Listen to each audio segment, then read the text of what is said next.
자, 이제 말씀 전하겠습니다. 오늘 말씀은 내게 남은 것으로 부족한 이들을 채우라 라는 것입니다.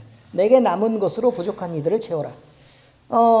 사도 바울이요, 마게도냐 교회의 모범을 이야기하면서 고린도 교회를 가르치고 있었습니다. 그런데 그 가르치는 내용들이 뭐냐면 복음의 원뿌리가 되고 그 다음에 복음의 본줄기인 예루살렘 교회가 지금 대단히 어려움에 처해 있다. 많은 핍박을 받고 있고 그들이 당하는 고통이 장난 아닌데, 근데 문제는 그 자리를 비울 수도 없다는 거 아닙니까? 왜 못 비워요? 교회는 여러 가지로 전 세계 속에 막 여러 군데 흩어져 있는데 교리적인 문제가 생겼을 때 어디를 향해 갈 수밖에 없으니까. 그렇죠. 예루살렘 교회를 향해 갈 수밖에 없는데 예루살렘 교회가 사도들이 그냥 자기 자리를 텅 비우고 그냥 사라져버리면 그럼 누구한테 물어보란 말이에요. 그렇죠. 그러니까 어쩔 수 없이 예루살렘 교회는 있어야만 하는 교회인 거예요. 자, 그러면 그 있어야만 하는 그 교회를 기준으로 놓고 그러면 아니 이분들이 거기서 자리를 지키고 있다 보니까 지금 죽을 위기에 늘 처해 있어서 도망을 다녀야 되는 입장에서 무슨 농사를 짓기를 해요, 장사를 할 수가 있어요. 아무것도 할 수가 없는 거예요. 그래서 어쩔 수 없이 구제 헌금을 받아가지고 그들이 살아갈 수밖에 없는 환경에 있었다. 그래서 마게도니아에 있는 여러 교회들은 극심한 가난과 그 다음에 여러 가지 환난 가운데서도 그들이 자기의 모든 것들을 할 수 있는 모든 노력들을 자원해서 예루살렘 교회를 돕는 헌금을 했다는 것입니다. 자, 여러분, 이런 것들을 보면서 또 오늘 말씀에 보니까요, 고린도 교회도 헌금하는 부분을 자원을 했는데 얼마 전부터 했다고 나와요? 읽었잖아요. 얼마 전부터 했다고 나와요? 누구를 통해서 전달됐어요? 이 메시지가 디도를 통해서 사도 바울이 고린도 교회에 이야기를 했고 얼마 전부터 시작했죠? 1년 전부터요. 네, 1년 전부터 이걸 시작했는데 중간에 조금 미적미적하고 있었던 것처럼 보이죠, 그죠? 그러니 열심을 다해서 이것들을 끝마쳐야 된다라고 지금 이야기를 하고 있는 내용입니다. 여러분, 오늘 말씀을 들으면서요, 선한 모범이 있습니다. 그러면 그것을 배워야 하고 또 그것을 배워서요, 그냥 지나가는 것이 아니라 그것을 따라서 행동해야 됩니다. 이것이 얼마나 중요한 줄 여러분이 모두 깨닫기를 바랍니다. 선한 모범은 우리 주님이신 예수님께서 우리에게 말씀하시고 가르치신 것들입니다. 이것을 통해 우리는 하나님을 알아가며 배우고 또 하나님을 아는 지식을 실천하는 데까지 이르는 장성한 분량에 이를 수 있기를 예수 그리스도의 이름으로 축복합니다. 교회는요, 그저 나만 잘 먹고 잘 살고 많은 것을 누리면서 살기 위해서 있는 것이 아닙니다. 우리는 살아있는 교회에 실천하는 모범들을 통해서 하나님의 나라가 확장된다. 그리고 복음이 자랑이 된다. 그리고 이 복음이 전파가 된다. 이런 것들을 알고 하나님이 기뻐하시는 영광이 되어가는 비밀을 우리 모두 알아가시기를 부탁드립니다. 여러분, 이런 게 있습니다. 우리가 그냥 살다가요, 감정을 컨트롤해야 되는 여러 가지 상황들이 생깁니다. 특히 이승숙 집사님 같은 경우에는 더 그렇습니다. 우리가 감정을 컨트롤해야 되는데 바로 이렇습니다. 매번 이런 생각을 하죠. 우리는 하나님이 보고 계시는 그라운드 안에서 지금 살아가고 있습니다. 그죠? 근데 이 하나님이 계시는 여러 가지 이 환경들 속에서 그 공간들 속에서 우리가 살고 있고, 그리고 하나님이 보시는 가운데 살아도요, 그걸 깜빡깜빡 이렇게 잊고 그걸 차단해 버립니다. 그리고 매번 내 감정이 어떤 사람을 보고 어떤 감정이 들면 쉽게 감정들을 표현하고 또 말도 함부로 하고 또 승질도 내고 이렇게 하는데 그것은 사실은 신앙이 아니라고 얘기하는 것입니다. 신앙이 아니다. 이것을 과연 하나님이 보시고 있는 상황에서 기뻐하실 것이냐, 이런 것들을 늘 우리는 생각을 해야 되는데 그렇지 않는 경우들이 대부분입니다. 또 마찬가지입니다. 우리의 생각도 마찬가지죠.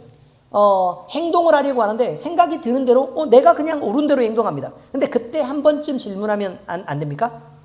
무슨 질문을 해야 되냐면, 내가 생각을 해서 행동하려고 할 때 이것을 하나님이 기뻐하시는 일인가?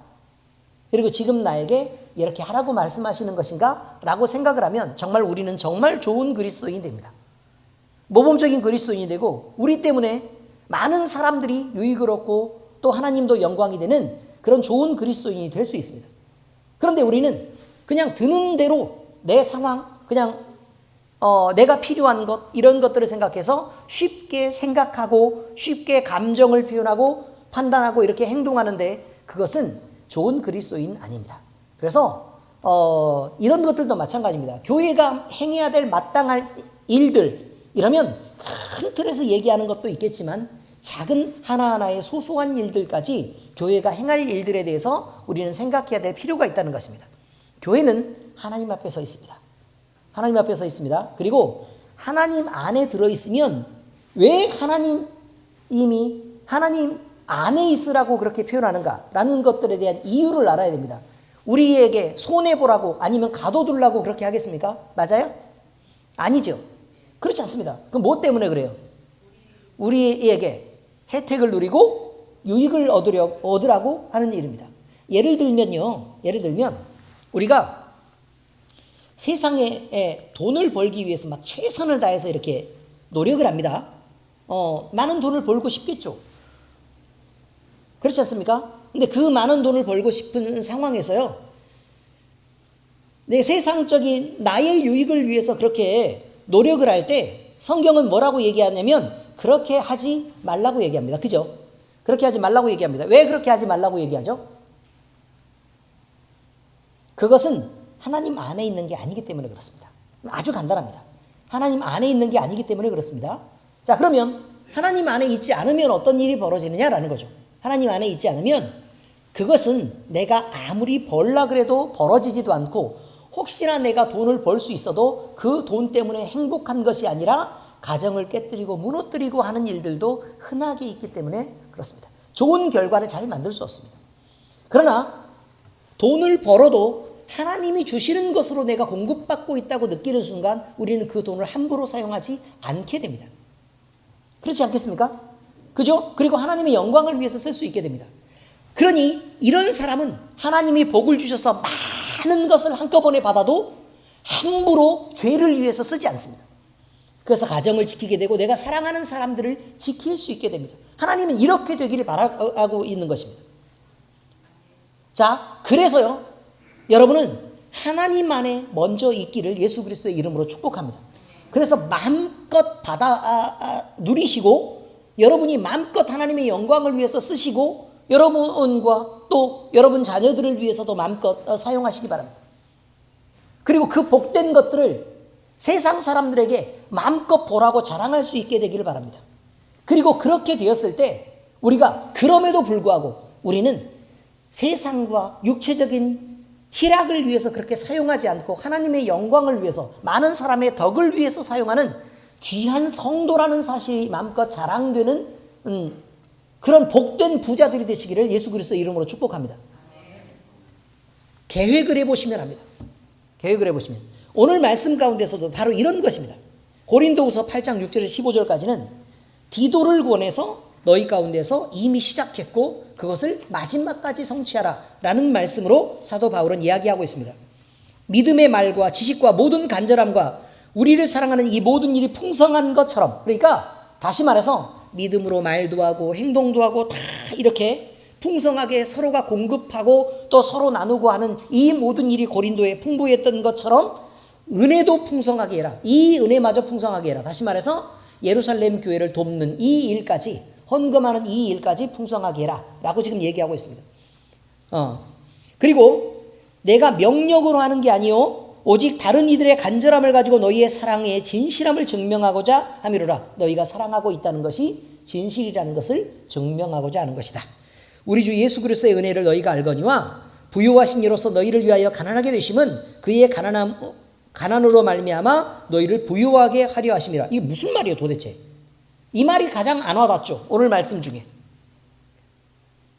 이게 무슨 말이에요? 예수님이 가난해서 뭐 어쨌단 얘기예요? 성경 말씀이 지금 나와 있잖아요. 예수님이 가난하게 되셔서 뭘 어쨌단 얘기냐? 라는 말이죠. 예수님이 가난하게 되면 왜 우리가 부유하죠? 아니, 성경 엄청 많이 읽으셨잖아요. 이제 이름을 대놓고 물어봐야 돼요? 그건 아직은 좀 그렇죠. 그러면 이름을 대놓고 물어보진 않습니다. 그러니까 부지런히 대답해 보세요.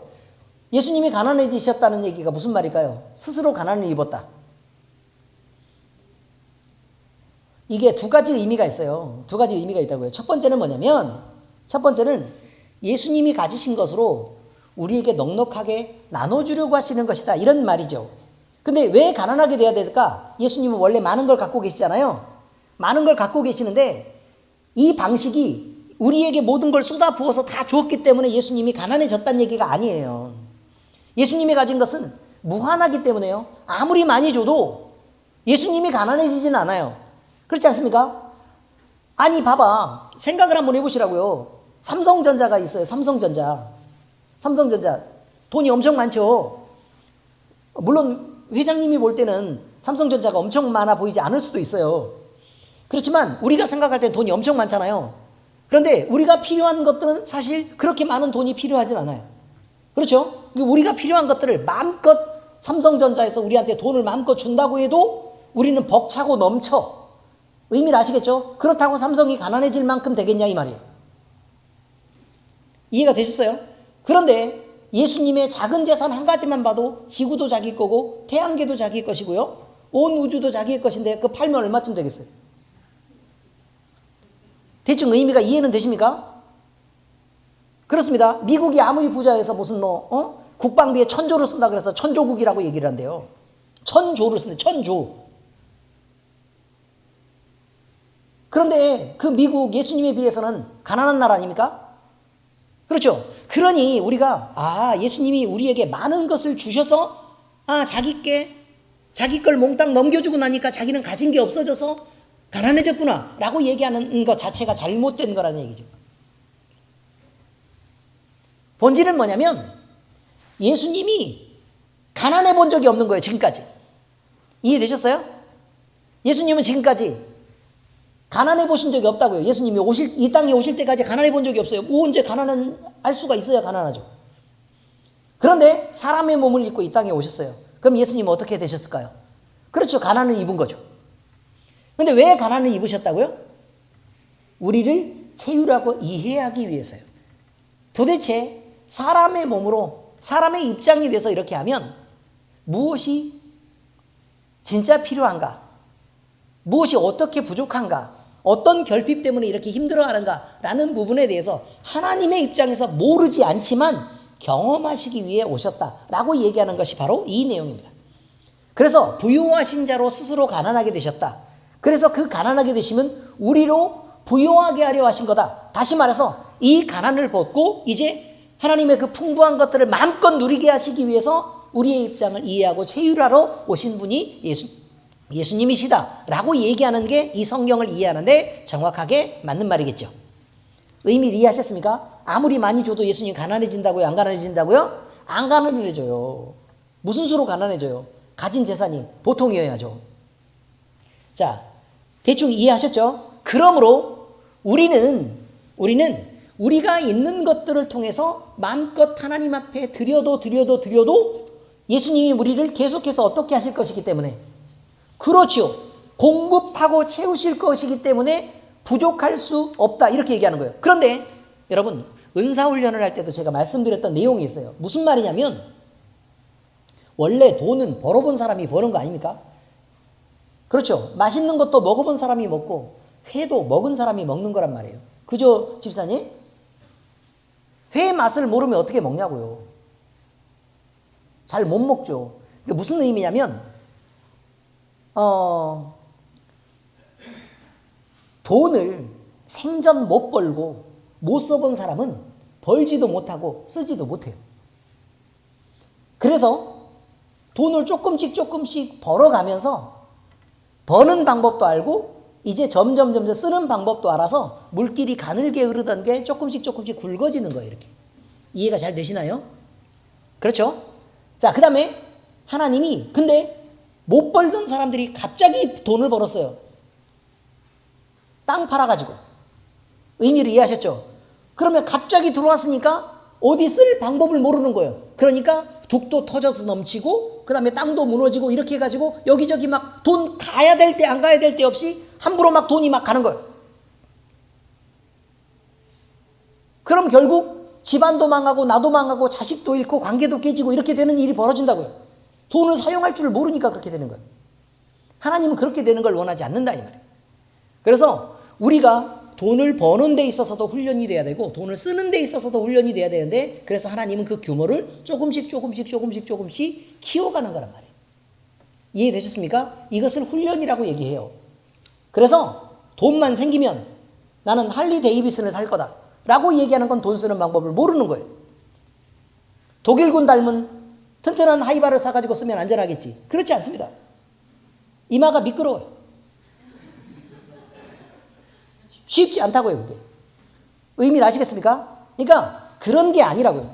그런 게 아니고 돈을 정확하게 잘 벌고 규모 있게 관리하고 쓸 수 있는 것도 하나님이 훈련을 시키시려고 하는데 바로 고린도 교회에게 이렇게 요구하고 있습니다. 그래서 그 뒤편 말씀이 뭐냐면 이거죠.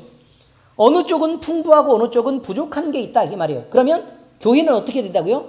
이 풍부한 것들이 이렇게 흘러내려서 이쪽을 채우기를 원해요. 다시 말해서 돈을 많이 벌게 하나님이 하셨으면 이들의 풍요를 통해 어려운 이들이 공급받기를 원한다고요.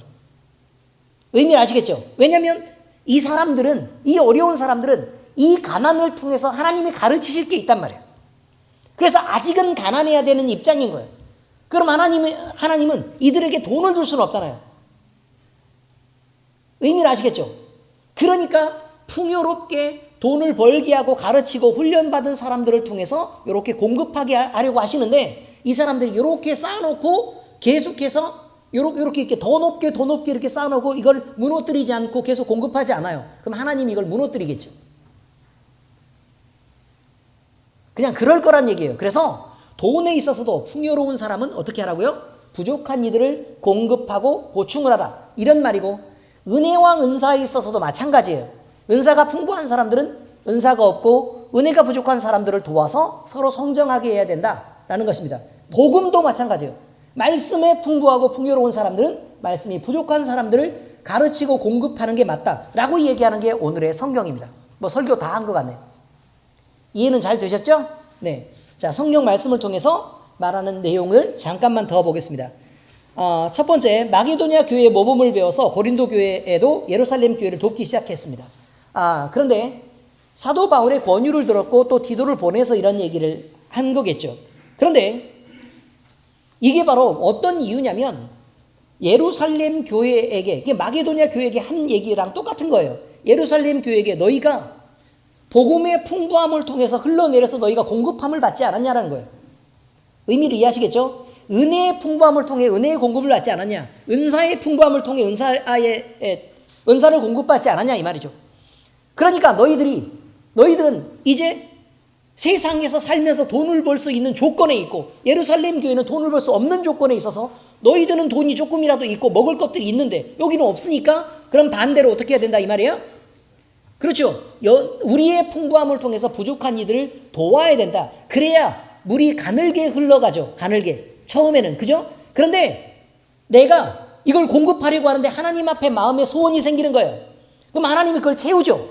그러면 그 다음에는 그 물줄기가 어떻게 된다고요? 그럼 더 늘어나겠죠. 그 다음은요. 더 늘어나겠죠. 그 다음은요. 더 늘어나겠죠. 그래서 여러분이 상상하고 그 다음에 여러분이 꿈꿔왔던 내가 부자가 돼서 마음껏 하나님의 일을 하겠다라고 하는 일이 그렇게 이루어지는 거란 말이에요. 아멘? 모두 다 그렇게 되시기를 예수 그리스도의 이름으로 축복합니다. 네, 그렇습니다. 내 것 귀한 줄 알고 들어오면 움켜쥐고요. 나를 위해서는 쓰지만 남을 위해서는 쓸 수 없는 사람에게는 절대로 돈이 어느 정도 이상 절대로 가지 않습니다. 하나님은 그런 것입니다. 이것을 우리가 잊지 말아야 된다 이런 말입니다.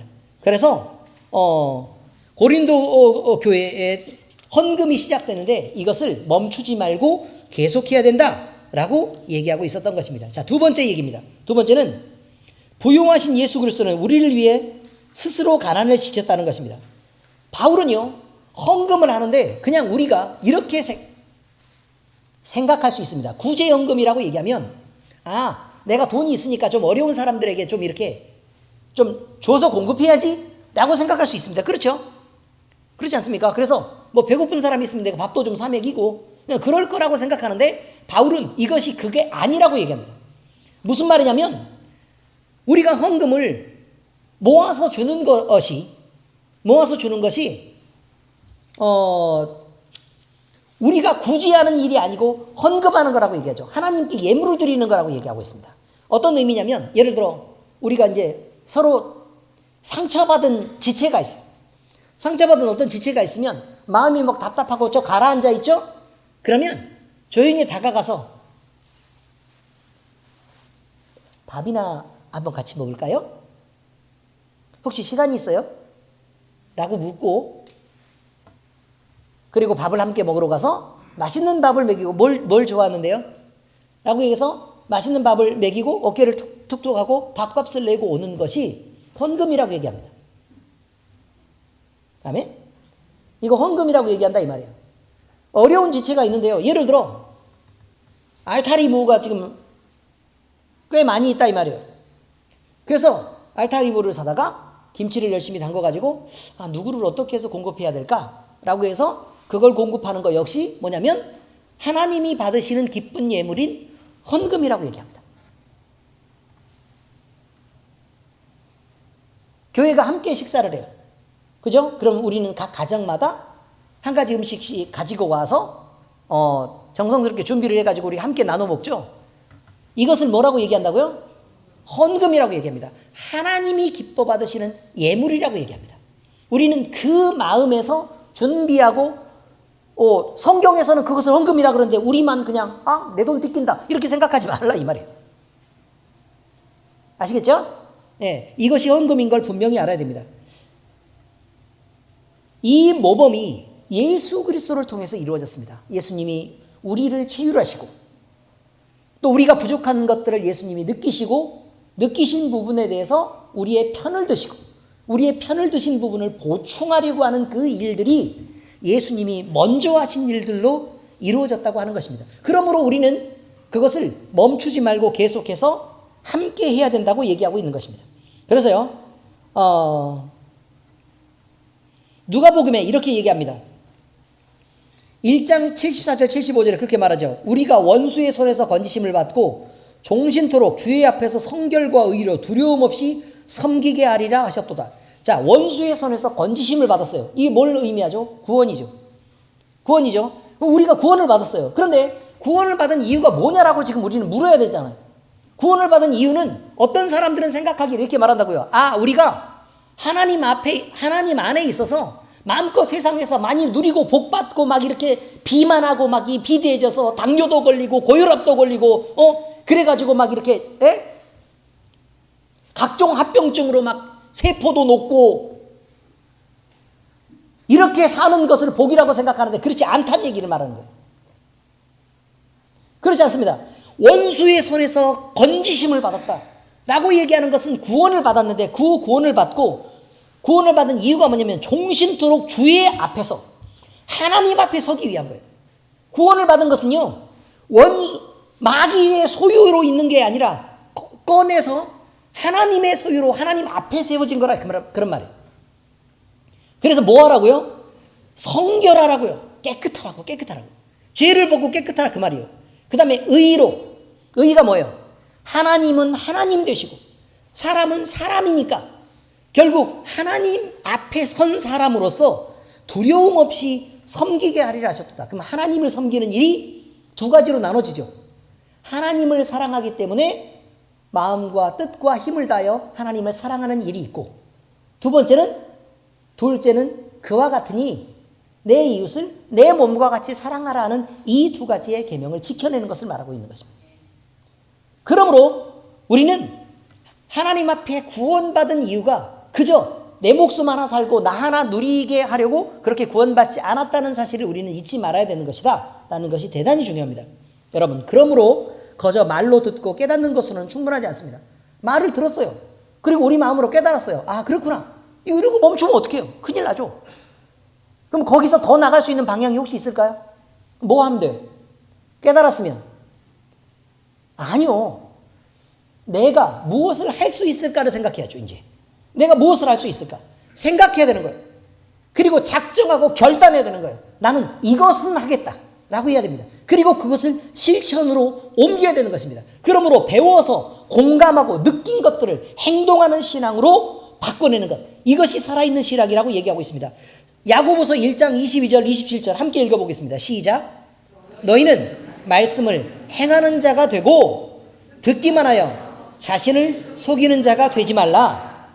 하나님 아버지 앞에서 정결하고 더러움이 없는 경건은 고아와 과부를 그 환난 중에 돌보고 또 자기를 지켜 세속에 물들지 아니하는 그것이니라 라고 얘기합니다. 여러분, 듣기만 하고 느꼈어요. 그리고 행동하지 않는 것은 자기를 속이는 것이래요. 어떻게 속이는 걸까요? 뭘 어떻게 속인단 말이에요? 뭘 속인단 말이에요? 믿음이 있다는 걸 속이는 것처럼 보이는 것처럼 보이세요? 뭘 속인단 말이에요?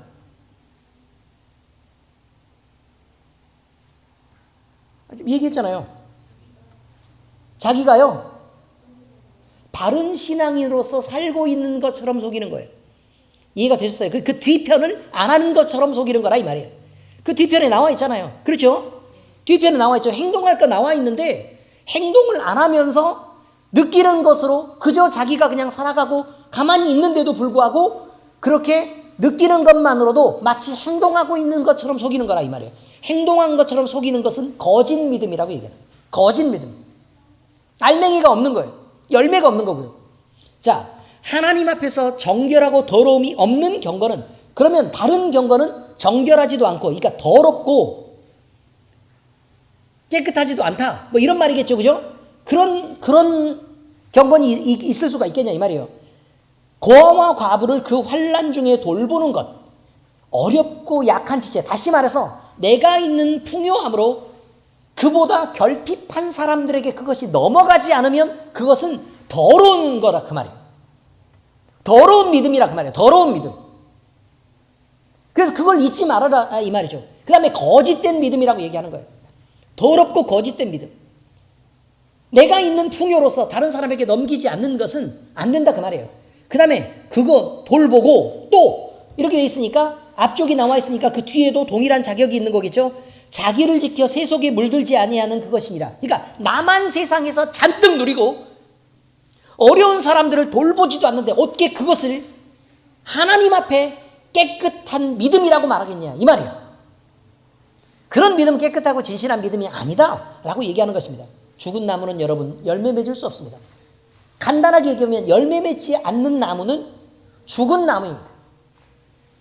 또 얘기를 하죠. 만약에 살아있는 것처럼 보여요.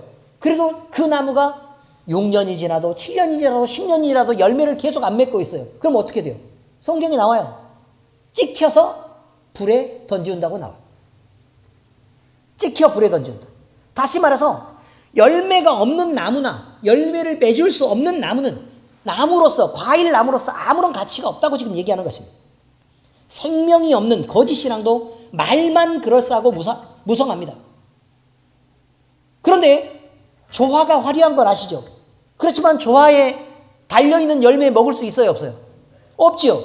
그럼 조화는 가만히 냅두면 열매를 맺고 열매를 자라게 할 수 있어요, 없어요? 없죠. 그것처럼 겉보기만 좋고 열매를 맺을 수 없다 이 말이에요. 조화는 그런 것입니다. 그러니 살아있지 않은 신앙도 겉보기는 좋아요. 그러나 조화처럼 늘 그렇게 죽은 것만 그냥 그 모습 그대로 성장도 안 하고 그 다음에 열매를 맺지도 않는다. 나는 그 모습을 우리는 늘 생각하고 분별할 수 있어야 된다는 것입니다. 이해가 잘 되셨죠? 자, 두 번째입니다. 많이 거둔 자도 남지 않고, 세 번째네요, 세 번째. 많이 거둔 자도 남지 않고 적게 거둔 자도 모자라지 않게 하는 것. 여기가 교회입니다. 이스라엘 백성들이 출애굽을 할 때요, 양식도 물도 없는 광야를 지나야만 했습니다. 그들은 출애굽한 그 숫자만 해도 수십만에서 뭐 100만 명 가까이 이르렀고 광야 40년을 사는데요, 자기가 가진 돈들을 만약에 엄청난 부자라고 생각을 해도요, 그 돈으로 곡식을 사고 물을 사서 만약에 삼다수 같은 거 사가지고 막 맨날 마시려고 그래봐요. 어떻게 그걸 감당을 하겠냐고. 의미를 이해하셨습니까? 아니, 직장 생활을 하다가요, 3달만 직장이 없이 있는 돈을 털어서 쓰기 시작해봐요. 그럼 금방 바닥나요. 그렇지 않습니까? 그런데 4년 동안 그렇게 다 써봐요. 원래 종살이 하던 사람들이.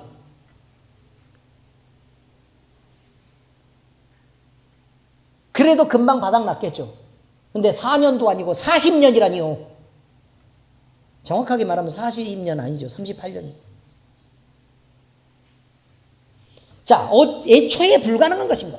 먹고 마시는 것 자체가 애초에 불가능한 일이에요. 불가능했기 때문에 하나님이 하신 것입니다. 하나님은 전능하신 힘으로 이 모든 것을 가능하게 하셨습니다. 이들을 먹인 것은요, 자기들이 벌어들인 돈도 아니었고 외부 사람들로부터 공급된 양식도 아니었습니다.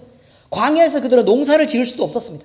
어디서 농사를 지어요? 뭐 물이 고여야 농사를 짓든지 하고 아니면 멈춰 있어야 씨를 뿌리죠. 움직이는데 어떻게 농사를 지으란 말입니까? 오직 이들을 먹이신 것은 하나님이 주신 하늘의 양식인 만나와 바람을 타고 날아온 메추라기였습니다. 모세는 이들에게 하나님이 명령하신 대로 꼭 하루 먹을 양식만큼만 거두라고 명령했습니다. 하루 먹을 양식만 거둬라. 그리고 아침까지는 절대로 남기지 말아야 된다 라고 얘기했죠. 그런데 이스라엘 백성 중 어떤 이들은 모세의 명령에 순종하지 않았습니다. 그래서 썩게 했습니다. 아침까지 남겼습니다. 그래서 그들은 진노를 피할 수 없었습니다. 이게 무슨 말이냐 이 말이에요. 만나와 메추라기. 만나와 메추라기. 우리는 이 생각을 해야 된다고요. 자, 고기를 번쩍 들고 생각을 한번 해봐요. 여러분, 만나는 뭘 의미하죠? 하나님이 우리에게 공급하시는 것을 얘기하는 거예요. 전체를 말하는 거예요.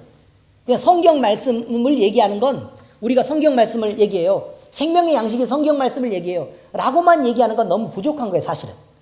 왜냐하면 하나님이 공급하시는 전체를 의미하는 거라고요. 그런데 이 만나를 하나님이 주셨어요. 그럼 사람이 농사를 짓지 않은 거죠. 그렇죠? 근데 사람이 수고했어요, 안 했어요? 했죠. 왜요? 어떻게 했는데요? 그것을 거둬들이는 일을 누가 했어요? 그렇죠. 농사를 지어보셔서 알잖아요. 농사를 지어봐서 알잖아요. 이봉희 집사님, 청포도 농사 지어봤죠? 그렇죠. 청포도를 날이면 날마다 조금씩 키우셨어요? 아니면 햇빛 받아서 지가 혼자 컸어요? 자기가 혼자 컸죠? 그렇죠. 혼자 열심히 크고 있었어요. 그런데 그것을 거두는 일은 누가 해야 돼요? 그렇죠. 본인이 해야 되죠. 그럼 그걸 뭐 당연한 거 아니에요?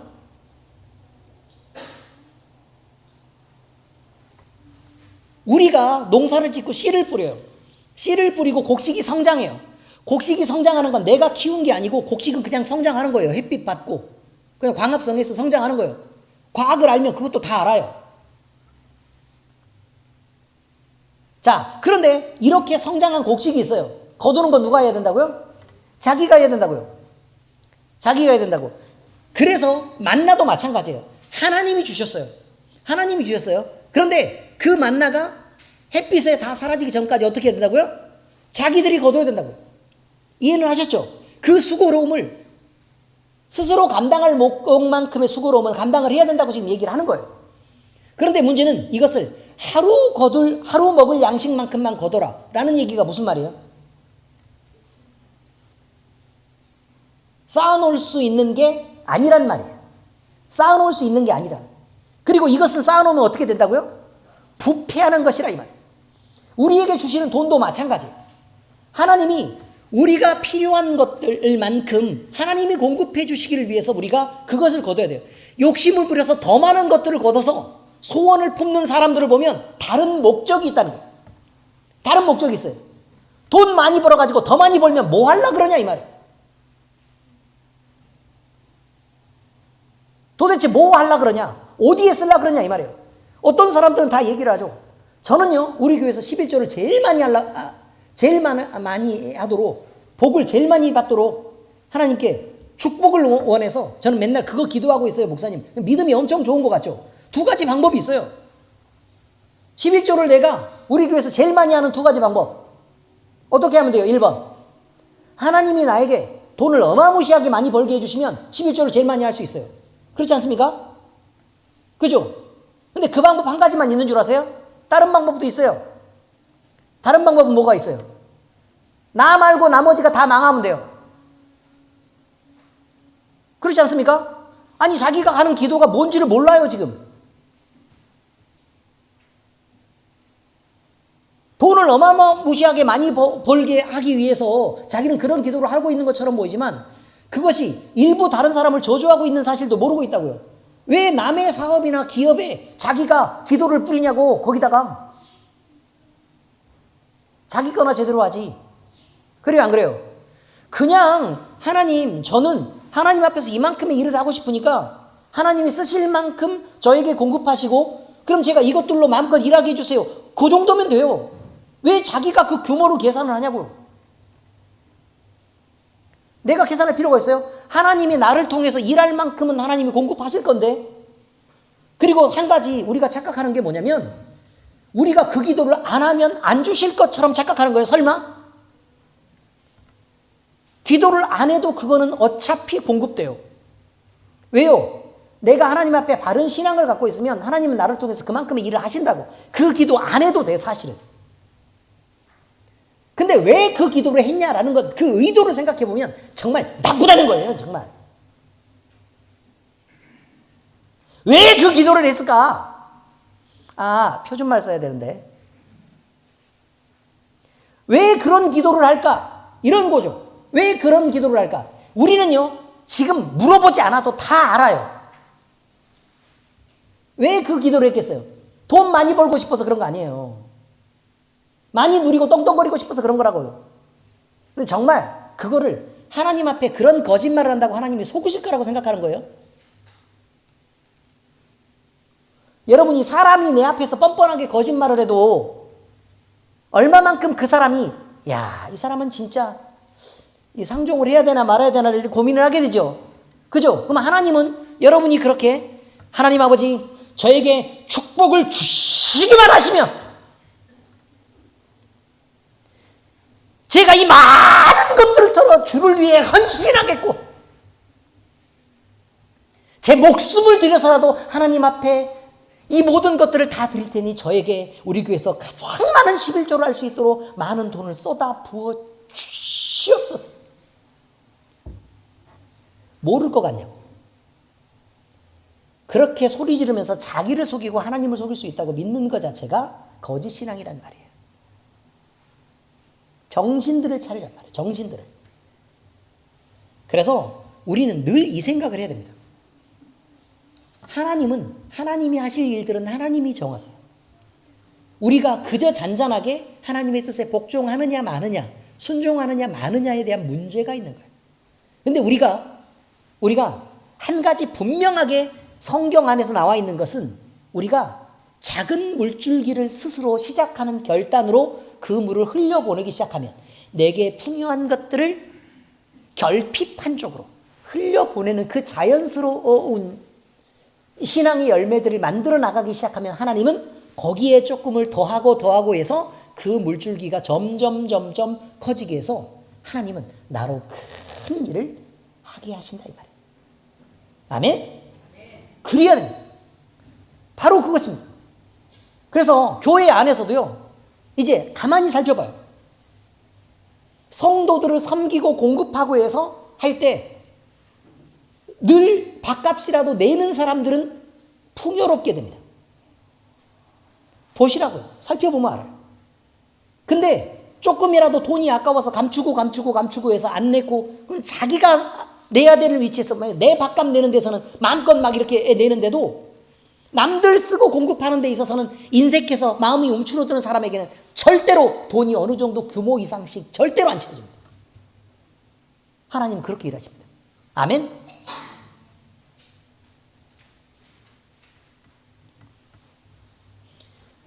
하루 쓸 양식만 거두라. 이것은 매일 부족함 없이 살 것을 공급하시는 하나님을 인정하라는 것입니다. 아니 하루면 되죠. 그 다음 날도 하루 살면 되는 거 아닙니까? 내일을 사는 사람이 어디 있어요? 오늘을 살죠. 미래를 사는 사람이 어디 있습니까? 현재를 사는 거죠. 마치 의심하고 모아두어야만 안심이 되는 것은 무엇 때문에 그러는 거냐면 나를 안전하게 지켜주시고 매일에 쓸 것을 공급하시는 하나님을 신뢰하지 못하기 때문이다. 그래서 안 된다라고 얘기하는 거예요. 그래서 안 된다. 하나님은 매일 넉넉한 것을 마음껏 쓰게 하십니다. 교회는 이런 하나님과 함께 사는 사람들의 공동체입니다. 그러므로 교회는 하나님 없이는 살 수 없어야 합니다. 첫 번째 조건이 이것이에요.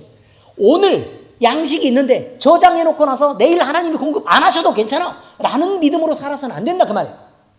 오늘 먹었어도 내일 하나님이 공급하시는 것으로 또 하루를 살 수 있어야만 늘 하나님과 함께 붙어 있어야 되는 삶이니까 그렇게 살아야 된다가 교회예요.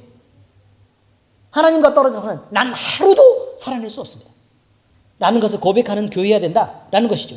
그리고 하나님만 계시면 모든 것이 공급돼서 안전하게 또 풍요롭게 공급되는 만사 형통이 되어야 됩니다.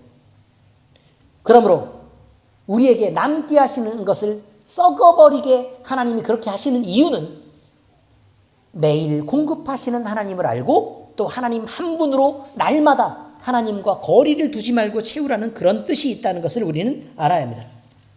그래서 많이 거둔 자도 남기지 말아야 하고 적게 거둔 자는 그것으로 궁핍하지 말아야 되는 것. 이것이 교회라는 것을 늘 생각해야 됩니다. 말라기 3장 16절에서 18절 함께 읽어보실까요? 시작. 그때 여호와를 경외하는 자들이 피차에 말하매 여호와께서 그것을 분명히 들으시고 여호와를 경외하는 자와 그 이름을 존중히 여기는 자를 위하여 여호와 앞에 있는 기념책에 기록하셨느니라. 만군의 여호와가 이르노라. 나는 내가 정한 날에 그들을 나의 특별한 소유로 삼을 것이요 또 사람이 자기를 섬기는 아들을 아낌같이 내가 그들을 아끼리니 그때에 너희가 돌아와서 의인과 악인을 분별하고 하나님을 섬기는 자와 섬기지 아니하는 자를 분별하리라. 여러분, 하나님은요 여호와를 경외하는 자들이 여호와를 경외하는 자와 또 그 이름을 존중히 여기는 자를 위해서 하나님이 계시라는 거예요.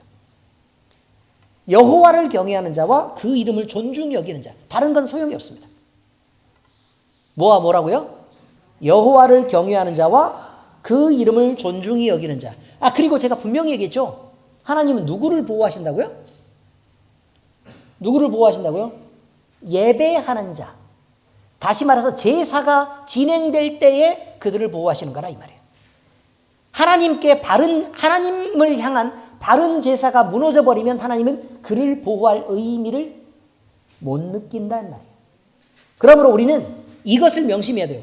우리의 평소의 태도는 여호와를 반드시 경외하고 그 이름을 존중히 여겨야 돼요. 그런데 만약에 우리가 이렇게 생각 한번 해봐요. 거짓 믿음을 갖고도 나는 하나님을 잘 섬기고 있어요 라고 얘기하면 그 이름을 망령되이 일컫는 거예요. 아멘?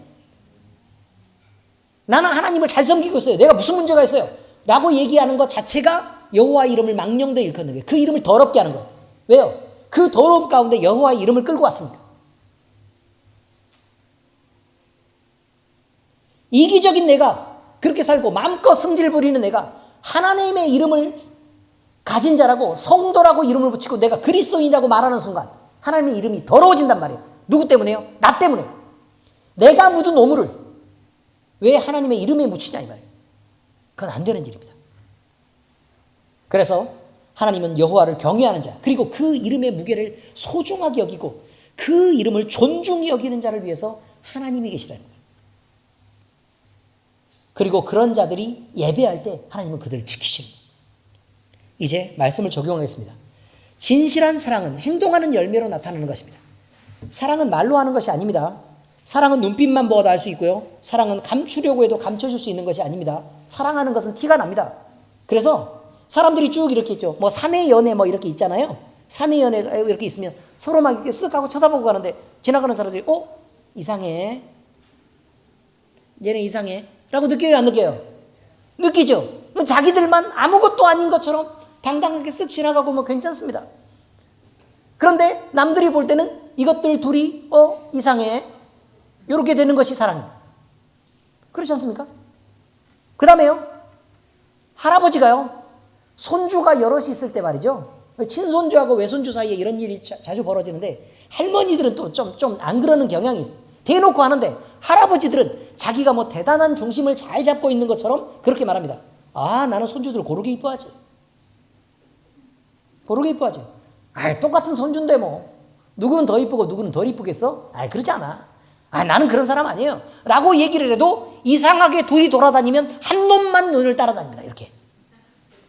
눈이 그놈만 쳐다보고 있어요. 그리고 얘가 넘어지려고 그러면 금방 이렇게 있다가 또 얼른 이렇게 소파에서 앉아있으면서 손 이렇게 가면 저기 넘어지는 놈을 잡을 수 있어요? 못 잡죠. 그래도 그런 행동이 있습니다. 뿐만 아닙니다. 음식을 먹으면 조기를 갖다가 뭐 이렇게 조기 밥에 이렇게 얹어가지고 애 엄마가 저쪽에서 먹이고 있어요. 그럼 할아버지가 소파에 앉아서 뭐 하고 있는 줄 아세요? 애가 입을 벌리려고 그러면. 그리고 입 크게 벌려 그러면 할아버지가 소파에서 이러고 있다고요.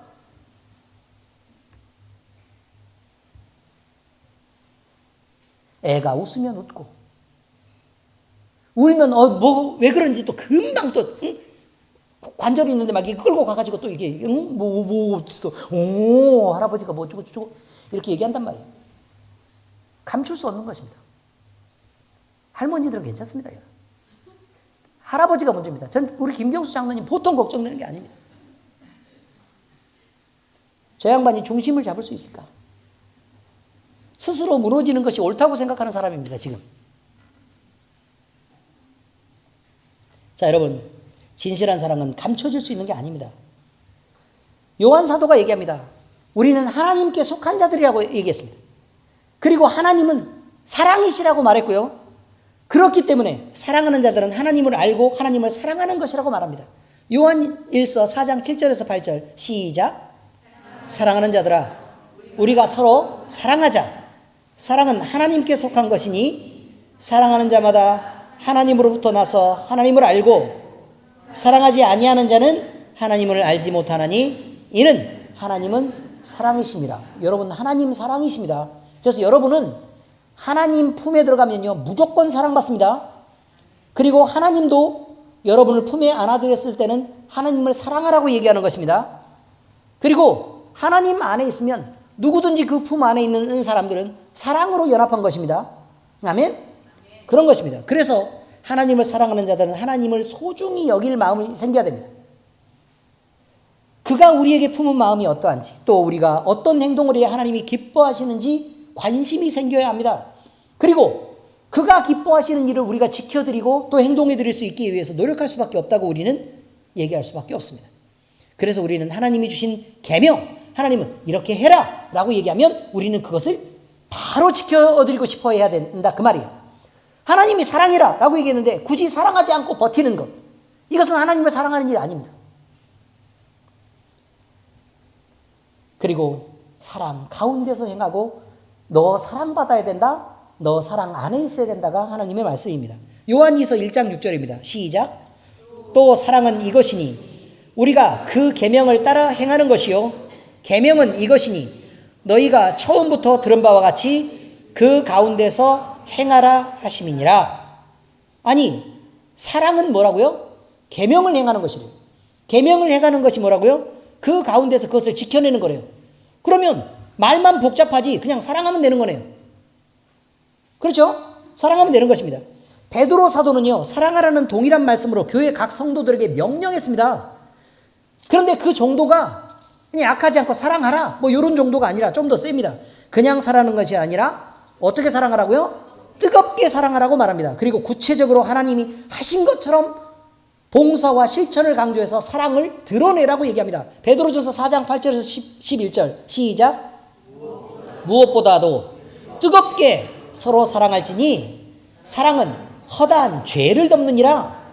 서로 대접하기를 원망 없이 하고 각각 은사를 받은 대로 하나님의 여러 가지 은혜를 맡은 선한 청지기 같이 서로 봉사하라. 만일 누가 말하려면 하나님의 말씀을 하는 것 같이 하고 누가 봉사하려면 하나님이 공급하시는 힘으로 하는 것 같이 하라.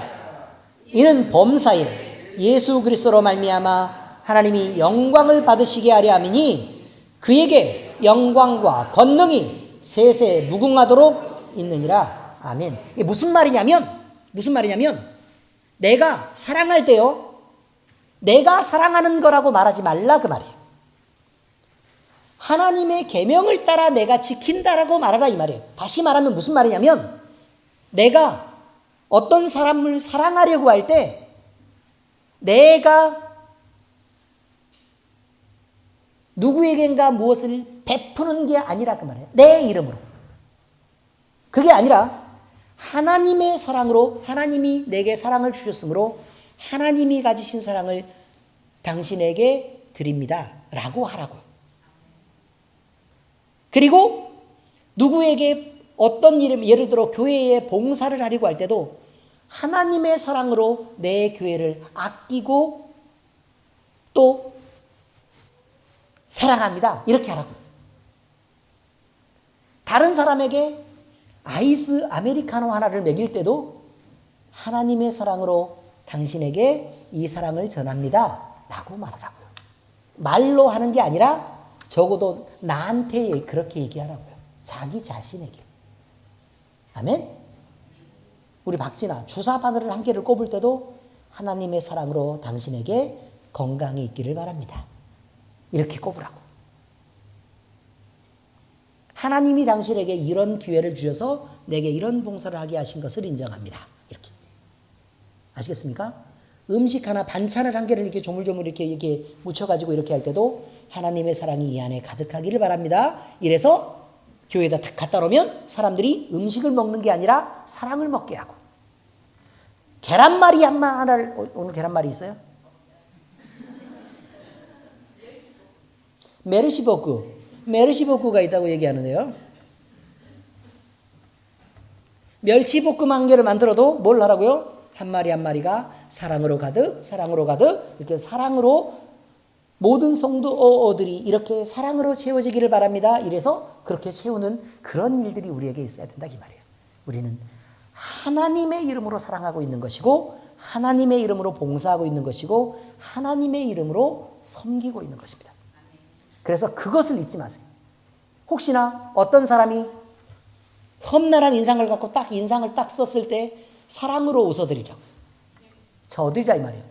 하나님이 당신을 이해하고 용납하고 양보한 것처럼 내가 당신에게 이렇게 사랑을 전합니다. 아멘? 그러는 게 맞습니다. 이처럼 사랑은 감정으로 끝나는 것이 아닙니다. 무언가 우리가 행동해야 되는 것입니다. 자, 두 번째, 선한 일을 할 때 우리는 낙심하지 말고 끝까지 달려가야 됩니다. 우리는 때로 선한 일을 일하다가요, 실망합니다. 그래서 중간에 내가 이딴 일을 하면 뭐해? 내가 도대체 이것을 하는 이유가 뭐야? 짜증나는데 그만해야겠다. 이렇게 생각하는 경우들이 흔하게 있단 말이에요. 그것은 왜 그러냐면 내가 인정받으려고 그 일을 시작했기 때문에 그렇습니다. 그런데 사람들이 인정을 잘 안 해줘요. 그러니 멈출 수밖에요. 목적했던 거 이룰 수 없으니까. 의미를 이해하시겠죠? 그런데 사도 바울은 사람을 보고 살지 않았다고 말합니다. 오직 그는 주님 한 분만을 보고 살았고 평생 주를 위한 헌신을 멈추지 않았습니다. 그래서 예수님이 자기를 용서하신 것을 깨닫게 됐을 때 자기 온몸을 들여서 평생을 헌신하게 됐고 그 복음을 붙잡고 평생 동안 주를 위해 살았습니다. 온 힘을 다 쏟았습니다. 그래서 당당하게 인생을 다 살고 나이가 들어서 이제 죽을 때가 다 되니까 이제는 하나님이 내게 주신 의의 면류관만 있구나 라고 스스로 만족할 수 있었습니다. 자, 디모데후서 4장 7절에서 8절 읽어보세요. 시작. 나는 선한 싸움을 싸우고 나의 달려갈 길을 마치고 믿음을 지켰으니 이제 후로는 나를 위하여 의의 면류관이 예비되었으므로 주 곧 의로우신 재판장이 그날에 내게 주실 것이며 내게만 아니라 주의 나타나심을 사모하는 모든 자에게도니라. 자, 이렇게 말합니다. 대박 사건 아닙니까? 그렇죠. 바울은 자신처럼 헌신된 교회에게 선을 행하되 낙심하지 말라고 합니다. 이는 반드시 보상받을 때가 있고 그리고 이것은 절대로 취소되지 않는 것이기 때문에 그렇습니다. 그런데 어느 정도로 보상하시느냐? 우리가 상상하고 예상하는 규모를 훨씬 뛰어넘는 어마어마한 일이라 이 말이에요. 예를 들어서 우리가 이렇게 지금 생각을 한번 해보라고 말이에요.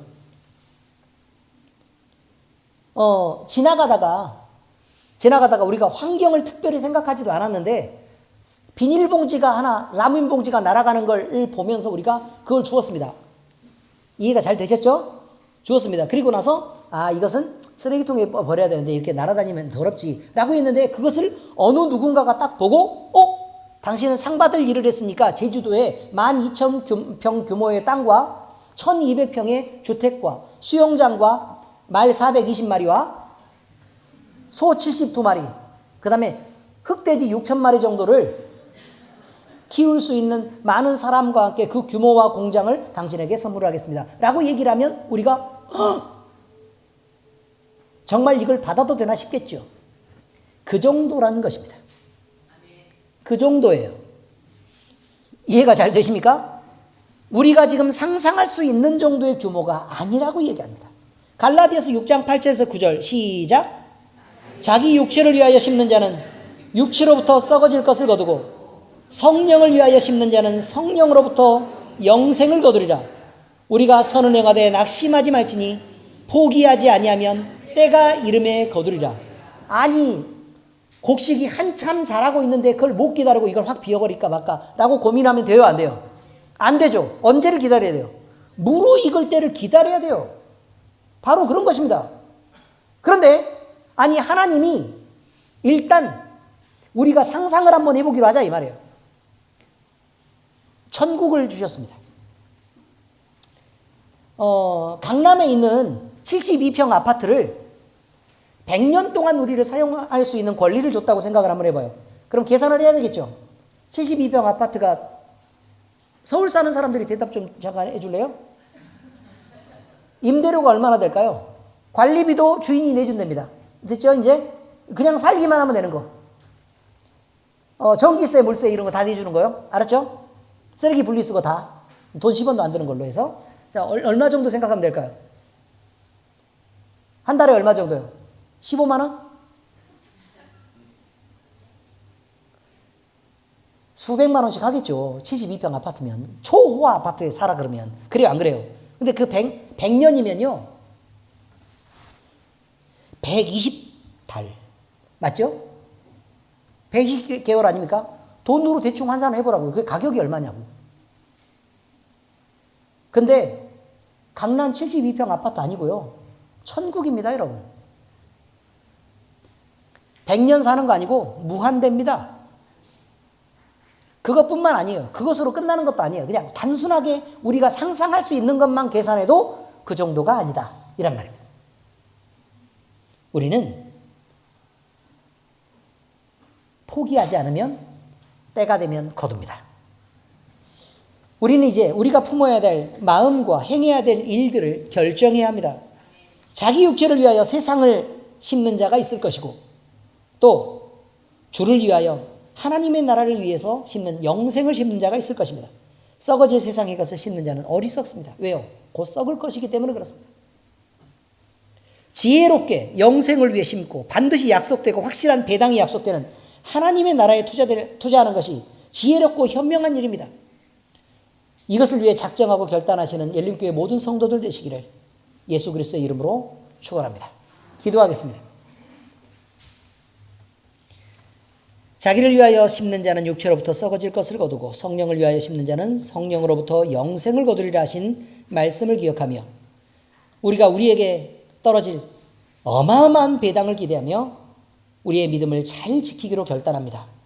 아버지 하나님, 우리도 마음속에 사랑을 가득 품고 사랑을 실천하는 자 될 수 있도록 주께서 인도해 주시옵시고, 우리의 이 결단이 그리스도인으로서 이 세상 짧은 시간 동안 투자를 하는 것이지만 하나님께서 엄청난 약속과 큰 배당으로 우리에게 주시는 것을 우리는 잊지 않게 하시옵소서. 하나님 사랑합니다. 예수 그리스도의 이름으로 기도합니다. 아멘.